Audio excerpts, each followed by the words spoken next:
다윗은 이스라엘 역사상 가장 위대한 왕입니다. 그리고 하나님께서 택하신 언약의 왕입니다.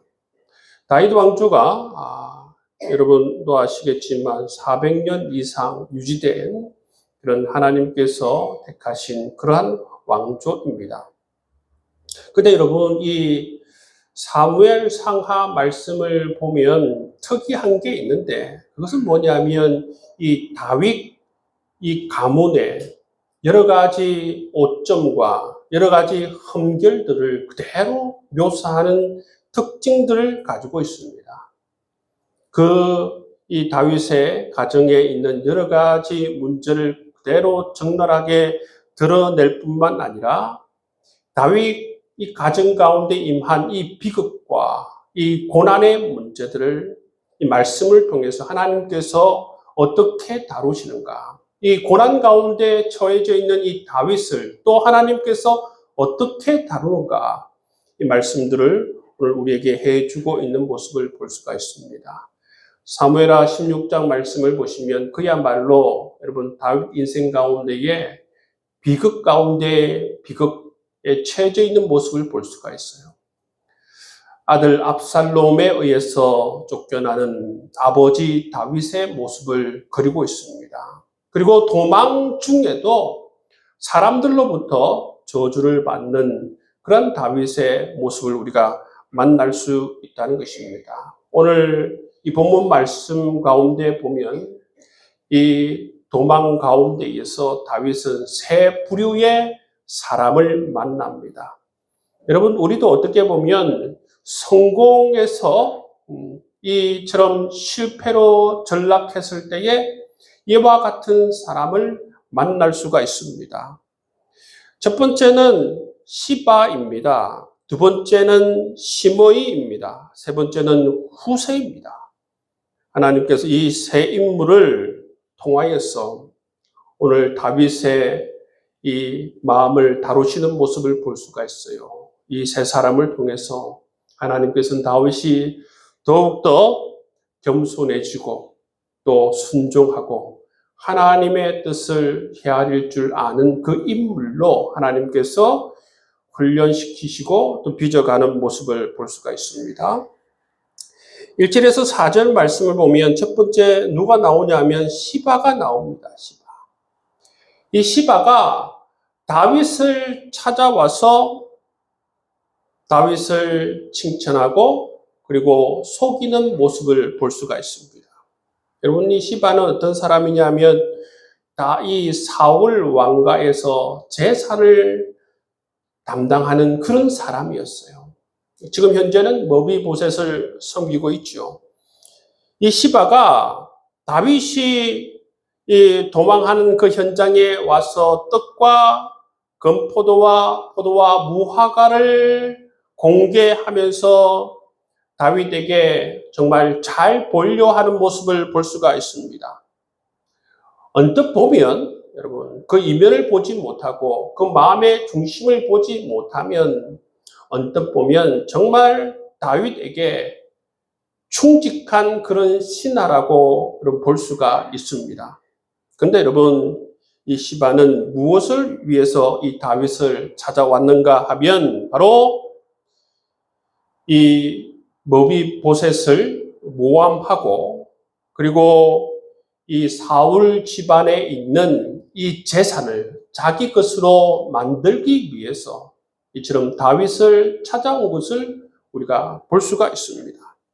시바의 전략을 보면 어떤 전략을 가지고 있느냐 하면 위기에 처해져 있는 이 다윗에게 접근합니다. 두 번째는 선물과 이 섬김을 통해서 다윗의 이 환심을 사는 모습을 볼 수가 있죠. 세 번째 시바가 한 건 뭐냐 하면 머비보셋을 비방합니다. 머비보셋을 비방하여서 얻으려고 하는 것은 뭐냐면 다윗의 마음을 지금 훔치려고 한다는 것입니다. 여러분, 분별력이 없는 사람들은 그냥 잘해주는 것을 그대로 받아들이고 이처럼 시바가 하는 말을 그대로 여러분 경청할 뿐만 아니라 그 마음도 빼앗기는 모습을 볼 수가 있는데 다윗은 그렇지 않다는 것입니다. 다윗은 분별된 마음을 가지고 그 마음을 지키는 모습을 볼 수가 있습니다. 이처럼 여러분 위기 상황이 생기면 별 사람들을 다 만날 수 있는데 시바와 같은 사람도 만날 수 있다는 것입니다. 왜 이 사람이 이 위기 가운데에 날 찾아오고 이런 상황 가운데서도 나에게 잘해주는가? 이유가 뭔가? 여러분 거기에는 반드시 이 시바처럼 자기 자신의 유익이 있기 때문에 그 이익을 챙기려고 하는 사람들이 있다는 것입니다. 여러분 교회와 가정에서도 이 시바와 같은 사람이 있어요. 시바와 같은 사람. 시바가 머비보셋을 비방하여서 어떻게 합니까? 다윗의 마음을 관심을 얻으려고 하는 것처럼 교회와 가정 속에서도 다른 사람들을 비방함을 통해서 관심을 얻으려고 하는 사람들이 있다는 것입니다. 자녀는 여러분 이 자녀 앞에서 배우자를 비방하게 되면 그 배우자를 비방함과 동시에 무엇을 얻으려고 하는 것입니까? 이 자녀로부터 자기 자신의 마음을 그 관심을 얻으려고 하는 그런 의도가 여러분 있는 것입니다. 교회에서도 마찬가지고 우리의 삶에서도 마찬가지입니다. 직장에서도 마찬가지입니다. 여러분 직장에서도 여러분 그 사람을 모함하고 험담하면 그 이면을 보면 나에게 잘해 주면서 다른 사람을 모함한다는 것은 여러분 우리가 기억해야 하는 것은 뭐냐면 환심을 살려고 한다는 것입니다. 내 마음을 얻으려고 한다는 것이 그 속에 깔려져 있는 것을 볼 수가 있습니다. 여러분 시바처럼 이처럼 자기 자신이 다른 사람에게 잘해 주면서 이처럼 머비보셋을 모함하는 것은 다른 사람의 환심을 사고 자기 자신의 유익을 지키려고 하는 그러한 이기심의 발로에서 다윗을 찾아가 만나는 이 시바의 모습을 볼 수가 있습니다. 다윗이 이처럼 예루살렘 궁정에서 쫓겨나면서 그 위기 상황에서 첫 번째 만난 사람이 바로 이처럼 여러분 자기 유익을 챙기려고 하는 시바를 만난 것입니다. 두 번째 다윗이 만난 인물은 뭐냐면 누구냐면 바로 이 시므이입니다. 시므이. 5절 이하에 보시면 이 시므이가 나옵니다. 시므이는 어떻게 하느냐 하면 다윗을 향해서 돌을 던지고 욕을 하고 저주합니다. 7절에서 8절 말씀을 보시며 피를 흘린 자여 사악한 자여 가거라 가거라 여호와께서 내 죄를 갚았다. 여러분 그렇게 여러분 저주를 하고 욕을 합니다. 그런데 이것은 여러분 사실이 아닙니다. 시므이가 지금 저주하는 이유가 무엇입니까? 시므이를 일컬어서 바로 이 사울의 집안의 사람이다 말하고 있습니다. 여러분 시므이는 원래 사울 가문의 사람이에요. 그런데 여러분 사울 집안이 망하지 않았습니까? 마치 여러분 다윗이 사울의 이 집안을 망하게 한 것처럼 지금 생각하고 있다는 것입니다. 그럼 사울의 집안이 왜 망했습니까? 이 사울의 교만으로 말미암아 사울의 죄로 말미암아 여러분 사울의 집안이 망했습니다. 그럼에도 불구하고 이 시므이가 생각하는 것은 뭐냐면 다윗에 의해서 사울의 집안이 망했다 생각하기 때문에 다윗을 향한 이 원한을 그대로 품고 있는 모습을 볼 수가 있어요. 피를 흘린 자여 사악한 자여 가거라. 그렇게 저주하고 있는 이 시므이의 모습을 볼 수가 있습니다. 이를 누가 봤습니까? 아비새가 봤어요. 다윗 옆에 있는 아비새가 보고 뭐라고 얘기하느냐면 다윗이여 내가 그의 머리를 베게 해 주십시오. 그때 다윗에게 요청을 하죠. 근데 다윗은 어떻게 합니까? 10절 말씀에 보면 다윗이 이렇게 얘기합니다. 왕이 이르되 수리아의 아들들아 내가 너희와 무슨 상관이 있느냐. 그가 저주하는 것은 여호와께서 그에게 다윗을 저주하라 하시미니 내가 어찌 그리 하였느냐 할 자가 누구겠느냐. 그렇게 말합니다. 지금 다윗은 어떻게 생각하느냐 하면 하나님께서 허락하셨기 때문에 지금 시므이가 나를 저주하고 있다. 그렇게 지금 여기고 있다라는 것입니다. 그리고 이어서 보시면 이 아비새가 저 원수를 죽이겠다고 할 때에 다윗은 자기 감정을 기준으로 해서 판단하지 않습니다. 그리고 자기 감정에 의해서 이 시므이를 복수하지도 않습니다. 지금 다윗이 잘하고 있는 게 뭐냐면 하나님께서 이 상황을 어떻게 보고 계시는가 그렇게 질문하면서 이 상황을 지금 지켜보고 있다는 거예요. 만약에 다윗이 이 아비새와 똑같은 관점으로 이 시므이를 바라보았다면 다윗은 정말 이 아비새를 통해서 즉각적으로 보복했을 거예요. 근데 지금 다윗은 그렇게 하지 않습니다. 즉각적으로 보복하지 않고 어떻게 지금 이해하고 있습니까? 하나님께서 시므이에게 이런 모든 상황을 허락하셨기 때문에 시므이가 나를 저주하고 있다. 그렇게 생각하고 있을 뿐만 아니라 12절 말씀에 보시면 여호와께서 나의 원통함을 감찰하신다 말씀하고 있습니다. 이것은 무엇을 의미하는 것입니까? 하나님께서 이 상황 가운데에서 나를 지켜보고 계신다. 여러분, 그렇게 지금 다윗은 하나님을 향하여서 영적으로 깨어서 하나님을 바라보고 있는 모습을 보고 있다는 것입니다. 다윗은 자기 자신의 이 처지를 하나님께서 다 지켜보고 있다고 믿었습니다.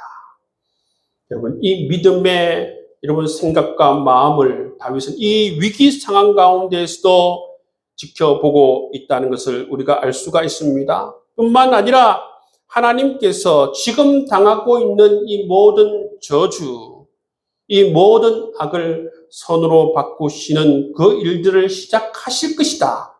라는 그러한 믿음도 지금 가지고 있습니다. 12절 말씀해 보시면 혹시 여호와께서 나의 원통함을 감찰하시리니 오늘 그 저주 때문에 여호와께서 선으로 내게 갚아 주시리라. 그렇게 말씀하고 있죠. 여러분, 이것이 바로 다윗의 관점이고 다윗의 믿음입니다. 여러분, 이러한 다른 관점과 여러분 이러한 믿음이 있었기 때문에 다윗은 아비새와 똑같은 그러한 행동을 하지 않고 오히려 하나님의 관점으로 자기 자신의 이 처지를 바라볼 뿐만 아니라 또 하나님께서 나를 돌아봐 주셔서 이 모든 억울함을 푸시고 이 원통함을 푸시고 이 모든 악을 선으로 바꾸시는 하나님이시다. 그런 고백을 하고 있는 다윗의 모습을 볼 수가 있습니다. 다윗은 지금 인간적으로 가장 비참한 순간에 처져 있습니다. 그런데 여러분, 다윗은 어떻게 고백합니까? 이러한 상황 속에서도 이 처절한 정말 가장 비참한 상황 속에서도 하나님께서 내게 큰 은혜를 준비하고 계신다. 그렇게 믿고 있었다는 것입니다.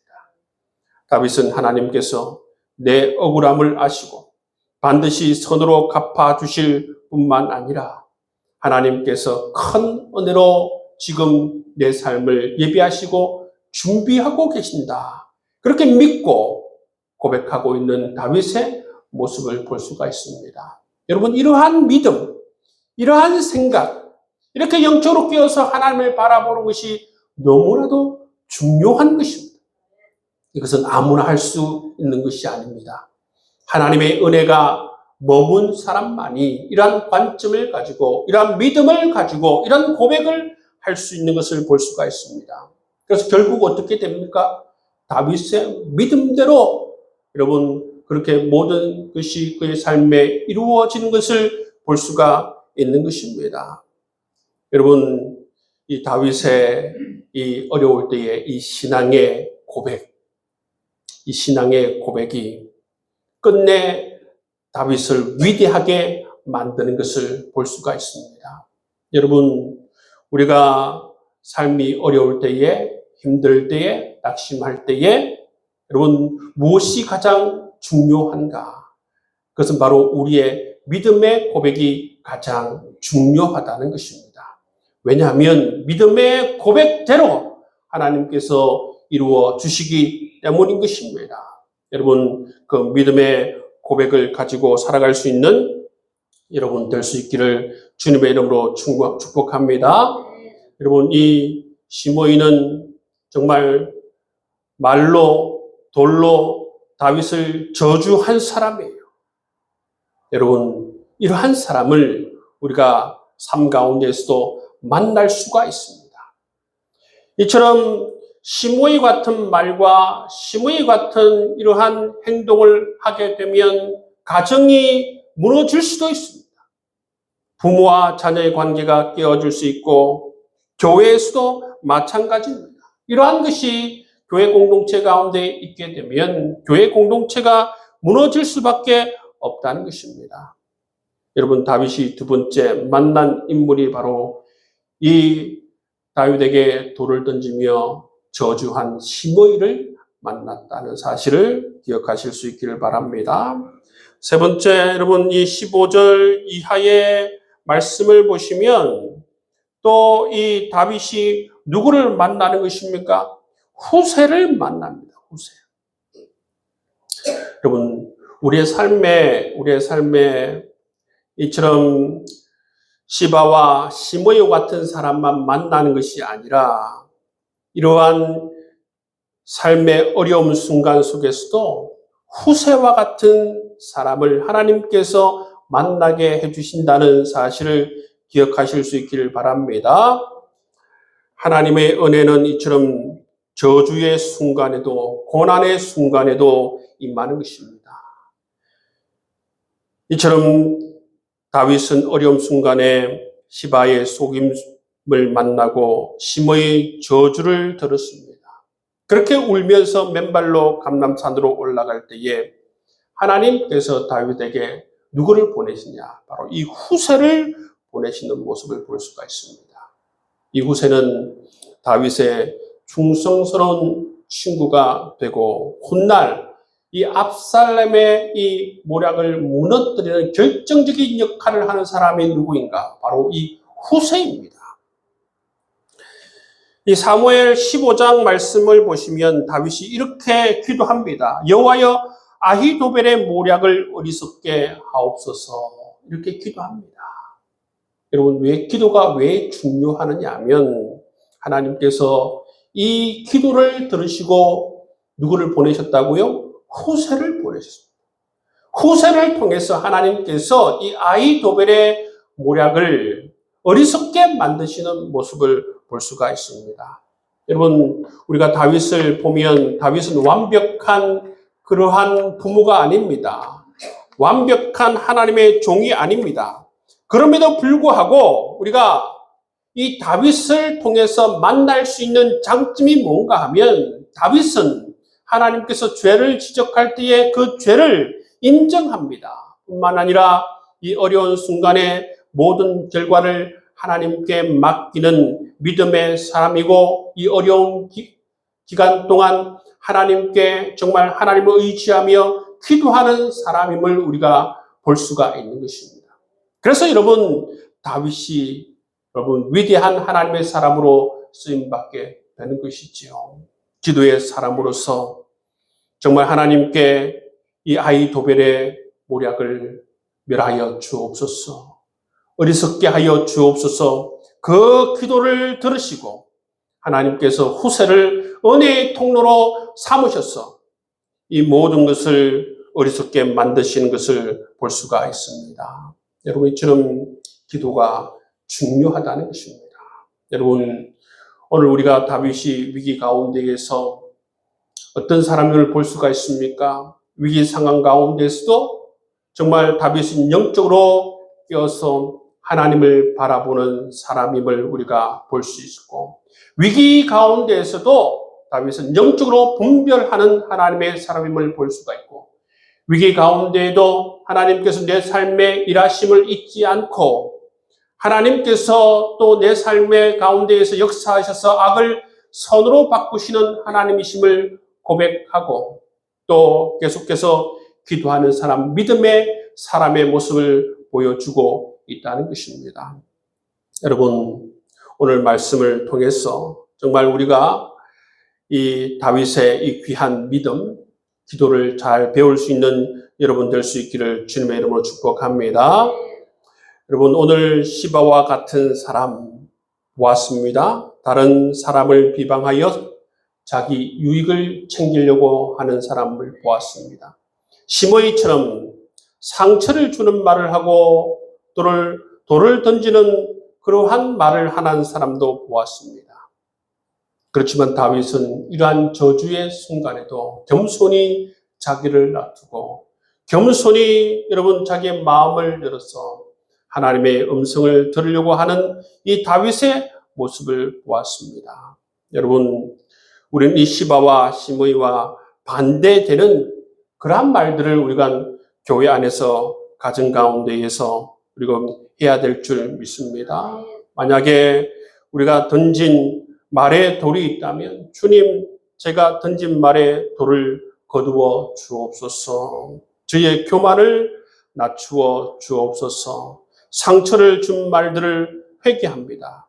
시므이의 저주보다 다윗의 믿음을 선택할 수 있도록 인도하여 주셔서 고난 중에도 하나님의 역사를, 고난 중에도 하나님의 은총의 역사를 경험하는 우리의 삶이 될 수 있도록 하나님 인도하여 주옵소서.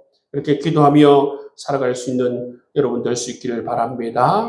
여러분, 우리가 기도할 때에 하나님께서 우리 기도를 들어주시고 기도를 통하여서 하나님께서 우리에게 여러분 정말 하나님의 우리가 기도한 대로 하나님께서 정말 우리 가운데 필요한 것들을 채워주시리라 믿습니다. 우리에게 필요한 사람 후세를 보내주시리라 믿습니다. 끝까지 믿음을 지키시고 기도하면서 하나님께 나아갈 수 있는 여러분 될 수 있기를 주의 이름으로 축복합니다.